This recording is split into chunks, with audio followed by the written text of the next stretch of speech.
O Vem de Carona já está no ar. Um quadro onde a gente conta boas histórias para as pessoas que inspiram e que fazem a diferença. Aqui, o caminho é tão importante quanto o destino.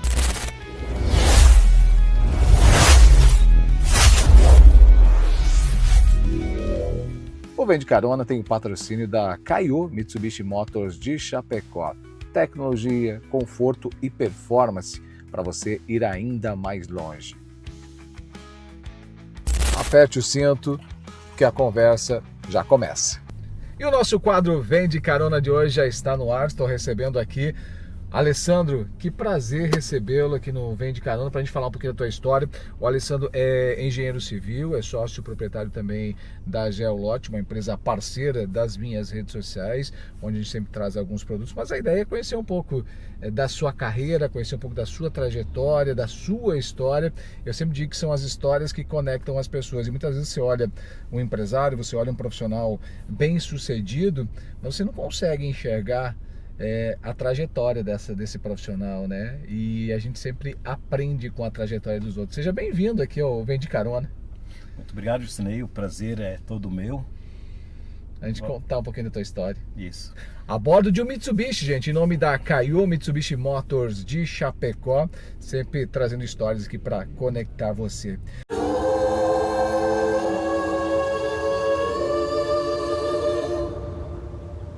Luxurious.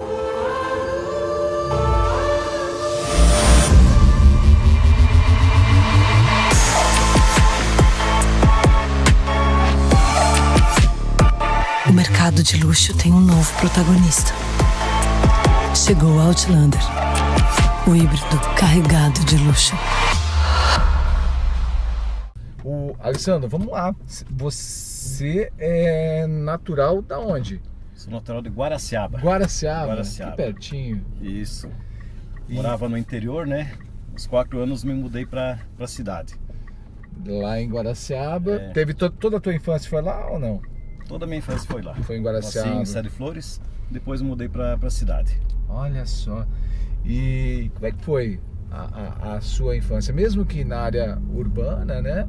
Mas a gente fala aqui da região extremo-oeste do estado, onde as cidades são menores, tem essa característica diferenciada. Como é que foi a tua infância lá? É, bem diferenciada, né? Então a gente estudou, né? E o único colégio que existia lá, né? Colégio Estadual Sara Castelhano, onde era diferente, não tinha tecnologia, não tinha com o que brincar. Você ia brincar com os amigos e jogar futebol na rua, era bem comum isso, essas brincadeiras assim, que eu digo hoje, saudáveis, né? Saudáveis, né? E aí você teve a infância, estudou lá também, até que período? Estudei até a 8ª série. Até a 8ª série. 8ª série. Aí eu fui pro seminário. Ah, você foi pro seminário? Pro seminário, em Chapecó. Em Chapecó? Em Chapecó. Muito tempo? Ficou muito tempo? Fiquei 2 anos lá. 2 anos. E o que te levou pro seminário? Algum tipo de influência da família? Algo que você queria experimentar? O que te levou? Sim, a mãe sempre falava bem de lá, hoje é ministra e tudo, sempre gostou disso. E na verdade, assim, você não tinha muitas opções para querer estudar. E eu pensei em fazer uma coisa diferente. Você é novo, você quer sair da cidade, quer para uma cidade maior. Aí foi também conhecer, é diferente, uma boa experiência. Foi a oportunidade que você enxergou naquele momento também de sair e experimentar algo novo. Por condições, tudo foi a oportunidade que eu tinha de melhor, né? Na época, para poder sair e tentar conhecer uma cidade nova, para aprender. Bom, esses 2 anos, você falou aqui que foi uma grande experiência de vida. E aí, como é que teve a decisão de não é isso, eu quero seguir outro caminho? Como é que foi essa decisão aí? Eu acho que já estava assim, quando eu comecei a estudar, eu não era muito estudar mesmo, mas eu gostava de matemática, eu gostava de cálculo, e daí com o 2º grau veio a física também, e a mãe sempre incentivou a estudar, a fazer faculdade. Eu não estava muito afim na época, mas não tinha o que fazer, né? Você não tinha como empregos lá, não tinha empregos bons e tinha que estudar. Tinha que estudar. E como eu gostava de matemática e física, eu fui para a área da engenharia. Ou seja, veio por uma afinidade que você tinha com a cálculos, matemática, com matemática, cálculos. física. E aí eu gostava disso. E como é que foi essa decisão, a sua graduação, ela foi aonde? Foi aqui? Foi em Joinville, na UDESC. Uma nova experiência, uma nova experiência que te levou para lá. Não parece, mas na minha época só tinha 4 engenharia civil no estado. Olha. Só tinha 4 lugares para fazer, que era Joinville e Florianópolis, que é a estadual em Joinville, a UDESC, e Florianópolis a federal. Daí tinha Tubarão, Unisul, e Blumenau, a FURB, as duas eram particulares. Como na época também a gente não tinha condições de pagar uma faculdade, era uma situação um pouquinho mais difícil, eu tive que optar entre uma dessas duas aí como essas faculdades públicas. E aí teve que sair, mais um desafio, cidade nova. Nossa, cidade nova. Como é que foi isso para ti também? Porque assim, primeiro você saiu de uma cidade, Guaraciaba, você foi para Chapecó, já era uma cidade provavelmente bem maior na época. Tenha sido imagino que tenha sido um desafio, e depois você vai para ainda mais longe da família, mais longe. Acho que o desafio maior foi conseguir entrar na faculdade. Porque na época pública era, acho que o UDESC era 10.2 na época por vaga. A federal já era mais concorrida, então tive que ficar um tempo aí estudando para poder entrar, passar no vestibular. Foi um dos maiores desafios para poder. Tentei na federal, até fui bem colocado, mas não consegui passar. Aí consegui passar na UDESC em Joinville, que foi um grande desafio também. E como é que foi esse período lá também da faculdade? Teve trabalho? Trabalhou lá? Como é que foi? A faculdade, por ser estadual, ela era período integral, então não tinha muito como trabalhar. Era uma aula de manhã e de tarde, e foi um período difícil, porque a faculdade ela era bem retirada da cidade.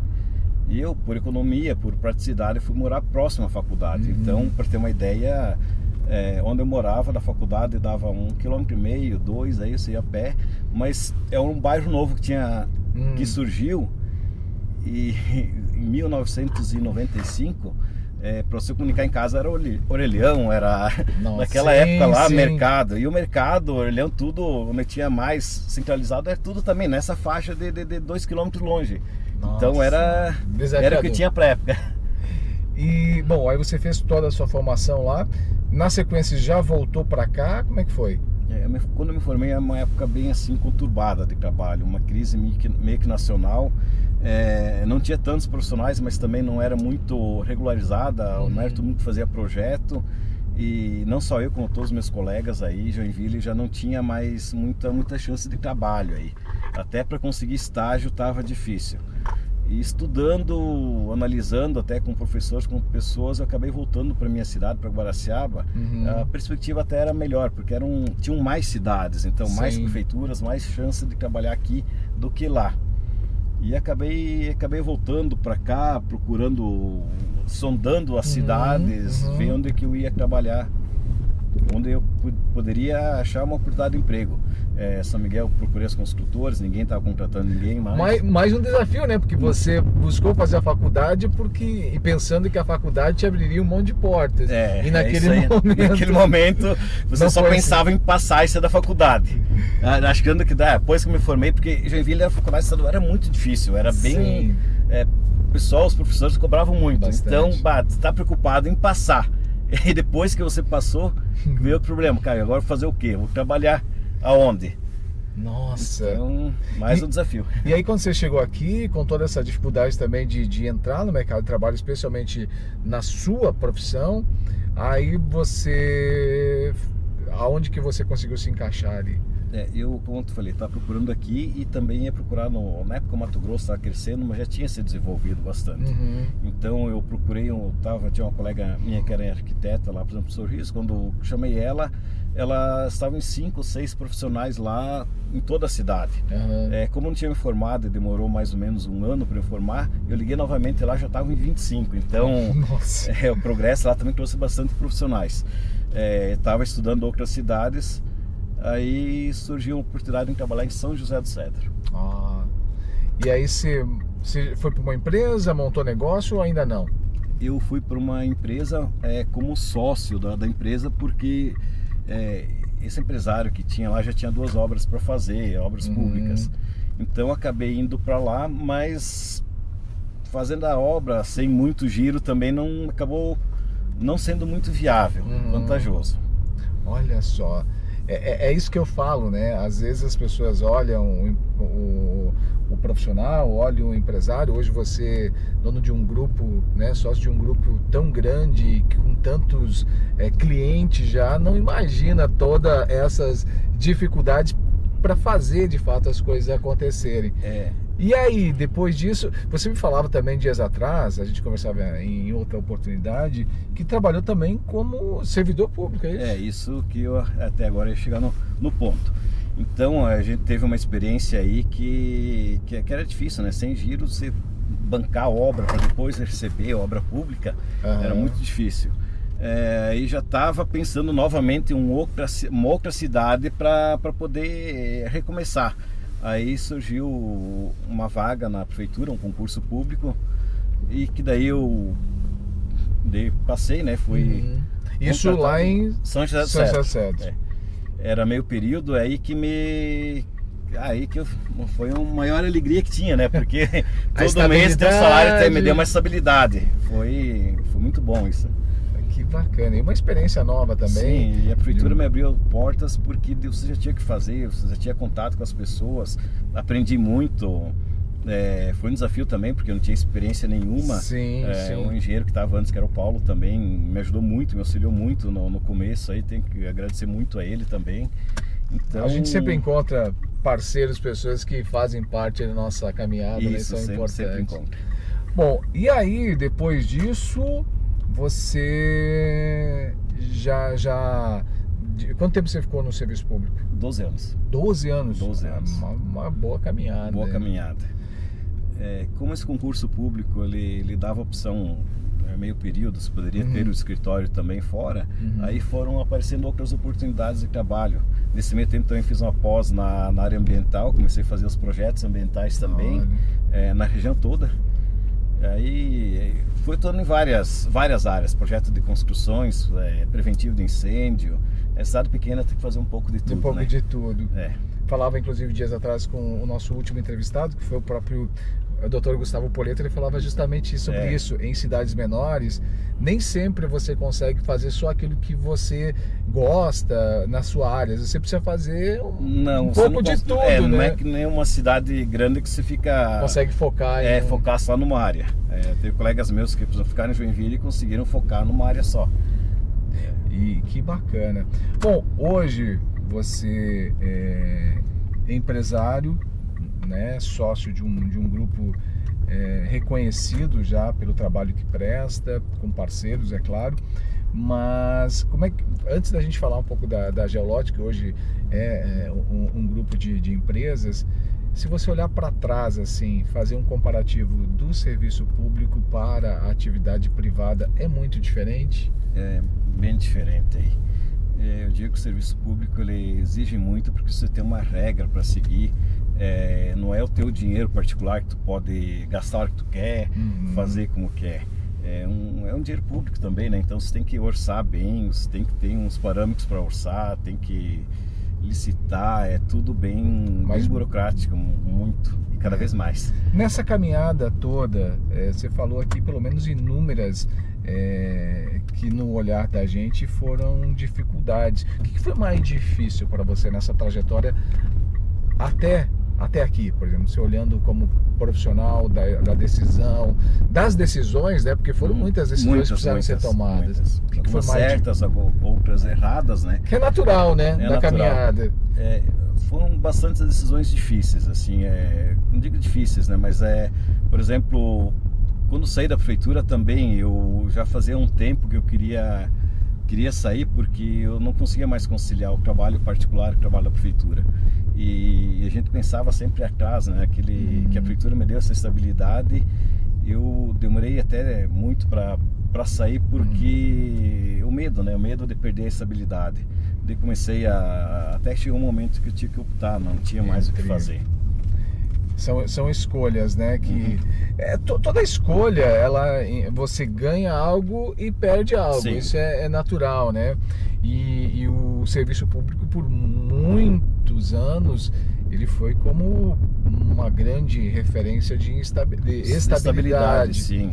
E isso, principalmente as nossas gerações carregaram muito isso, Sim, né? a gente tinha, por exemplo, meu pai também trabalhou em prefeitura também, a mãe foi também na CLT, né, professora, diretora, então já vinha com essa crença, que eu vou dizer, né? Sim, que era isso. é verdade. Mas tem algum outro engenheiro também na família ou você é o único? Eu tenho um primo meu que é engenheiro, tempo depois, né? Se formou aqui em São Miguel mesmo. São Miguel não, acho que trabalhou no Rio do Sul. Olha só. Acabou vindo para cá depois. Bom, você vindo agora para a atualidade aqui, para a gente falar um pouquinho mais do seu dia a dia, hoje com a empresa Geolote, que é um guarda-chuva de várias empresas com vários serviços e produtos. Como é que você enxerga esse potencial olhando para a região Extremo-Oeste, olhando para São Miguel especificamente? Sim, a gente tentou fazer uma empresa completa completo que eu digo no sentido técnico, desde fazer os projetos lá do início, todo o levantamento, não dependendo de terceiros. Então a gente tem praticamente toda a região aqui que eu digo da MEOS, que a gente já tem atuado com trabalhos aí, tanto projetando como executando, principalmente loteamentos, também a área de topografia. Não dá para abraçar tudo, né? Mas a gente sempre tenta fazer o que fazer com bem feito, com prazo, para não deixar o cliente também na mão. Interessante isso que você falou, porque a empresa, pelo que eu entendi, ela dentro do seu segmento, ela basicamente oferece todos os serviços, o que é importante. Hoje o cliente busca muito isso, até pela questão de praticidade. Eu contrato uma empresa para me fazer todos os serviços que eu preciso, não preciso ir em várias. Não precisa ir em várias, pelo menos na nossa área não precisa. Hoje, qual que é dentro dos serviços que a Geolote presta, o que digamos assim, talvez não seja essa palavra, o mais popular, o mais procurado por si só, qual o serviço que mais oferta hoje? Hoje, como tu falou, são várias empresas. Eu vou falar um pouquinho de cada empresa para saber o serviço. Então temos a Geolote Loteamentos, que executa, como o próprio nome diz, faz exatamente loteamentos, desde da negociação aí com o terrenista, com o proprietário da área, desenvolve todos os projetos, executa tudo, depois só transfere a escritura de volta para o proprietário e executa a obra.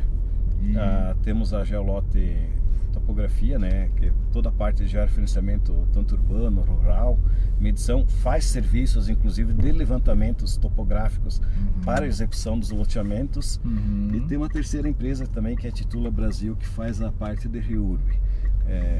Eu bem que a REURB é quase o oposto do loteamento, porque a REURB você vai regularizar loteamentos que não foram regularizados. Ou seja, aquilo que... Mas até por muita questão da legislação também. Como muita coisa mudou no passar dos anos, o REURB pode ser, me passa na cabeça aqui leigamente, que é uma maneira agora de regularizar aquilo que até então também não havia nem mais exigências. É isso aí.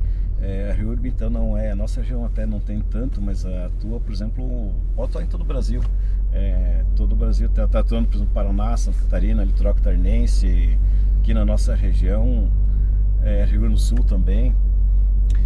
Os demais serviços também, hoje óbvio, as obras, os serviços, eles estão muito mais focados aqui na região, mas nada impede que atenda o Brasil inteiro. Não, nada impede, pode atuar todo o Brasil.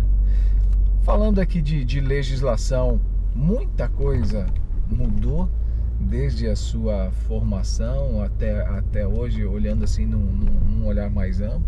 Muita coisa mudou e muita coisa está mudando. Cada ano tem uma novidade. É que você trabalha com diversos órgãos, por exemplo, loteamento, você tem um órgão, vamos dizer aqui em São Miguel, por exemplo, tem a Casan, você tem a Celesc, você tem o registro de imóveis, prefeitura, na verdade, começa na prefeitura e termina na prefeitura o loteamento.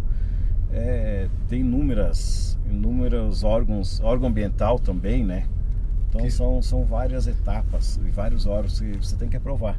Estão todos conectados a qualquer projeto. Você tem que aprovar, executar a obra e depois ter a liberação deles também. A vida, assim, ela é feita de muitas mudanças, né? Isso ocorre na nossa vida pessoal, na nossa vida profissional. Nós falávamos agora há pouco de que a gente tem acertos, erros, ou seja, certeza. Sempre mudanças.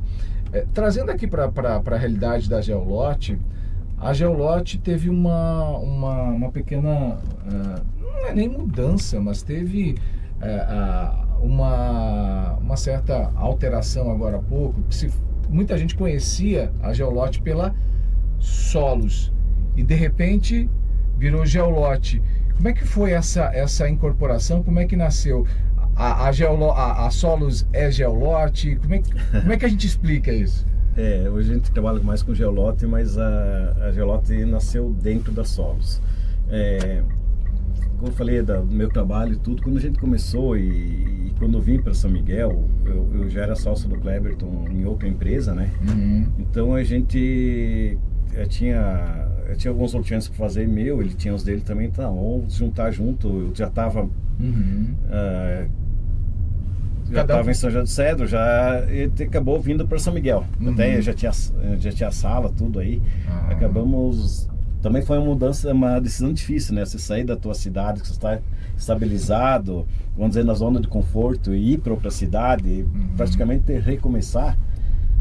Daí a gente veio lá, então vamos trabalhar só com loteamento. Já tinha alguns acertados para fazer, vamos trabalhar com isso. Daí a parte de topografia, a ideia era terceirizar. Então começamos com a Solos, a Sol Loteamentos, aí começamos a terceirizar a topografia. Mas acabou não dando certo, porque o loteamento, assim, além de todo o trabalho, existem prazos. E o pessoal que foi terceiro não conseguiu dar o prazo que a gente precisava fazer esses loteamentos. Então, como eu fiz pós na área ambiental e o Cleberton tem engenheiro civil também e tem a especialização na área de topografia, vamos montar uma equipe, vamos ter que montar uma equipe interna. E daí então no começo, depois trouxe o Marcos aí com nós e montamos a equipe de topografia. Juntaram as expertises de cada um.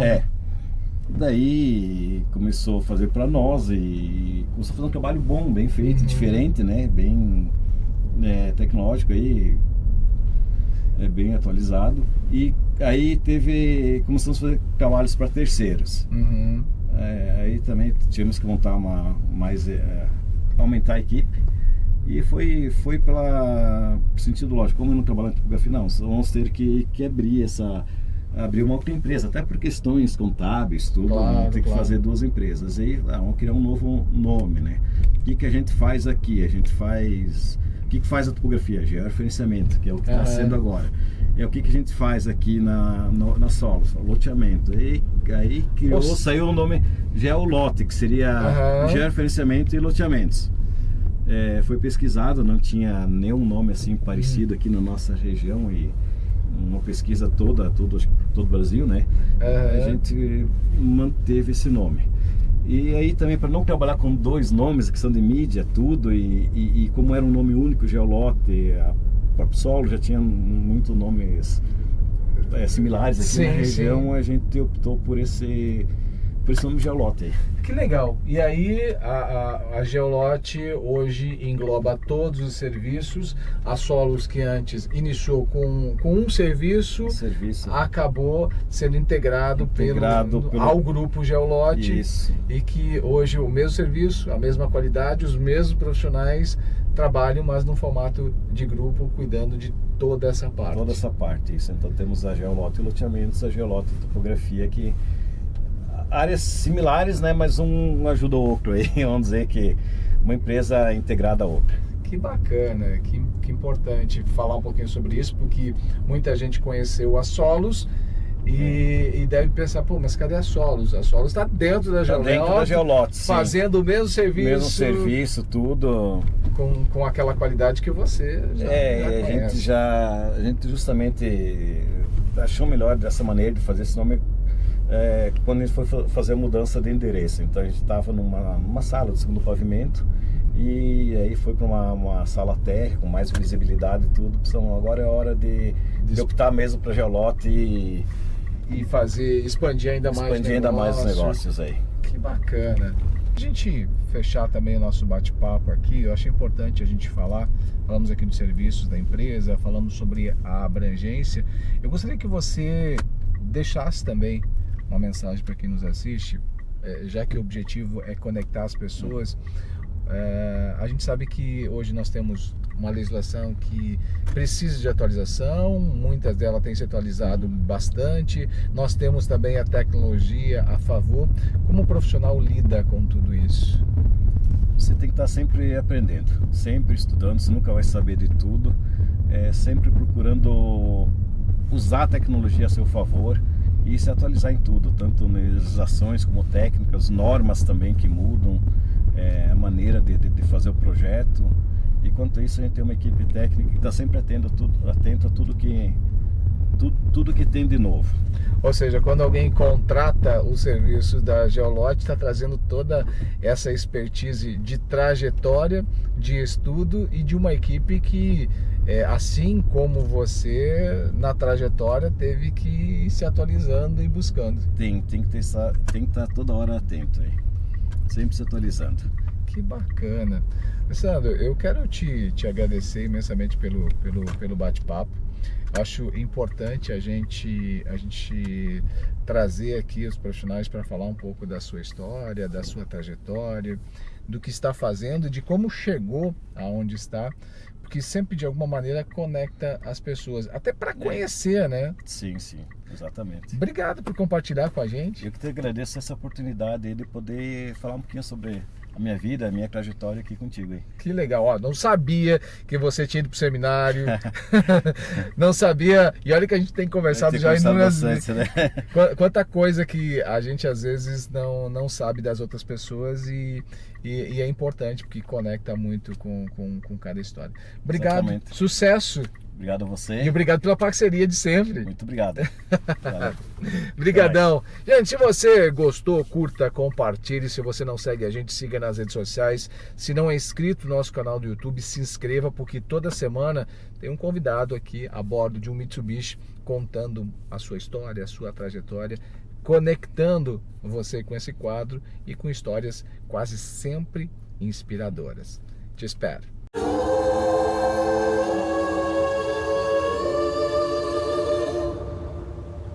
Luxurious.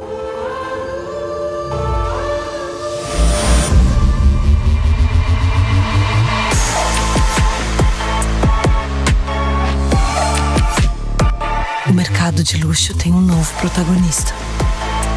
Chegou o Outlander, o híbrido carregado de luxo.